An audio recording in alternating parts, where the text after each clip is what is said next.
Students, today I need your help in solving this puzzle. Here we have some fruits which we have to arrange in alphabetical order. इस arcade में हमारे पास apples हैं, grapes हैं, watermelon हैं और oranges भी हैं।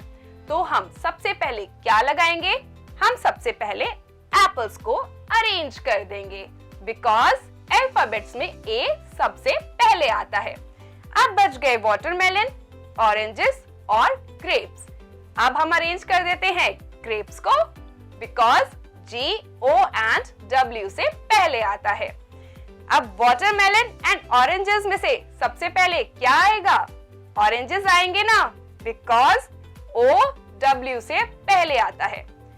अब हम वाटरमेलन को भी अरेंज कर देते हैं and yes, with this we have cleared level 1। Level 2 अब हम बाद में देखेंगे। क्या आपने कभी सोचा है कि एक प्रोग्रामर ये गेम्स बनाता कैसे है?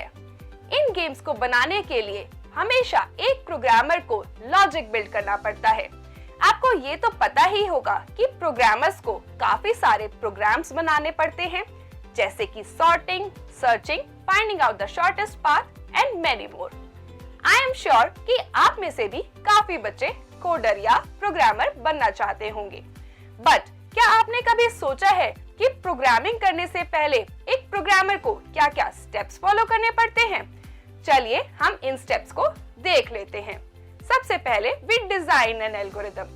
एल्गोरिथम बनाने के बाद we represent this algorithm in a flow chart. अब फ्लो चार्ट तो बन गया, अब हम इसको कोड करेंगे and finally we can run और एग्जीक्यूट द प्रोग्राम। आज हम सिर्फ फर्स्ट 2 स्टेप्स पर फोकस करेंगे because these 2 steps help us in building the logic of a program. We will see what an algorithm is, उसकी importance को भी समझेंगे और साथ में सीखेंगे कि फ्लो चार्ट्स को कैसे बनाया जाता है। अब मेरे पास आप सभी के लिए एक टास्क है। अगर मैं आपको बोलूं कि आपको स्ट्रॉबेरी मिल्कशेक बनाना है तो इसके लिए आप क्या-क्या स्टेप्स फॉलो करेंगे? सबसे पहले आप सारे इंग्रेडिएंट्स को कलेक्ट कर लेंगे, जैसे कि strawberries, milk, sugar and ice cubes. अब आप एक जार लेंगे, उसमें स्ट्रॉबेरीज डालेंगे, मिल्क भी ऐड कर लीजिए। If you like it sweet, you can add some sugar also. Then put some ice cubes and now you can blend it. And this is how your delicious milkshake will be prepared. Did you notice how easily we could make the milkshake by following only a few steps?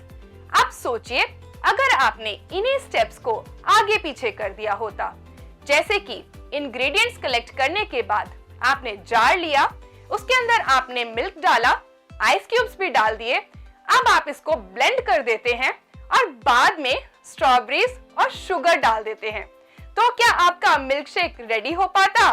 नहीं ना। इसीलिए it is very important to follow some steps in a particular order to perform a task. चलिए इसी concept को हम एक definition की मदद से और अच्छे से समझ लेते हैं। The series of step by step instructions required to perform a task और solve a problem is called an algorithm. Now, in the next steps, we will see how to create a flow chart. हमने जितने भी steps को strawberry milkshake बनाने के लिए use किया, उन्हें हम symbols के through represent कर सकते हैं, and we call that a flow chart. American National Standard Institute has given us some symbols to create a flow chart, but we will see only 5 main symbols, and these symbols are oval, parallelogram, diamond, rectangle and lines and arrows. अब हम देखते हैं कि ये symbols represent क्या करते हैं। Oval represents a terminal point, जैसे कि start and stop. अगर हमें अपने input and output operations दिखाने हैं, तो उसके लिए we always use a parallelogram. कोई भी प्रोसेसिंग ऑपरेशन दिखाने के लिए we will use a rectangle. And अगर हमें कोई भी डिसीजन मेकिंग ऑपरेशन दिखाना है तो उसके लिए हम डायमंड का यूज करते हैं। And lines and arrows represent the flow of control.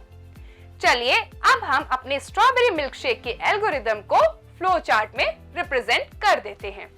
सबसे पहले we will start with an oval. Now all the ingredients will act like input for us. तो ये किस में आएंगे? ये हमारे पैरेललोग्राम में आएंगे। अब जितने भी प्रोसेसिंग ऑपरेशंस थे, like taking a jar, putting all the ingredients, strawberries, milk etcetera and blending it, all these are processing operations. इनको हम रेक्टेंगल में रिप्रेजेंट करेंगे। और इन सब प्रोसेस में हमें आउटपुट क्या मिला? Our yummy milk shake. तो उसे हम किस में रिप्रेजेंट करेंगे? पैरेललोग्राम में। And finally we can stop again using an oval. बन गया ना हमारा स्ट्रॉबेरी मिल्क शेक बनाने का फ्लो चार्ट।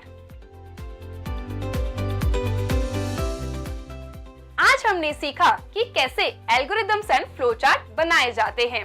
है ना simple? Algorithms and flow chart ना सिर्फ प्रोग्रामिंग बल्कि हमारी डे टू डे लाइफ में भी हेल्प करते हैं। वो कैसे? जैसे कि हम बेसिक कैलकुलेशंस करते हैं या कुकिंग करते हैं या फिर कोई गेम खेलते हैं। All these things need a flow and a logic. अब आपके पास एक टास्क आएगा। इस टास्क में आपको इमेजिन करना है कि आप स्कूल जा रहे हैं, तो आपको इसके लिए एल्गोरिदम लिखना है और साथ में फ्लो चार्ट भी बनाना है। और अगर आप कहीं अटक जाते हैं, you can always replay the video. Happy learning.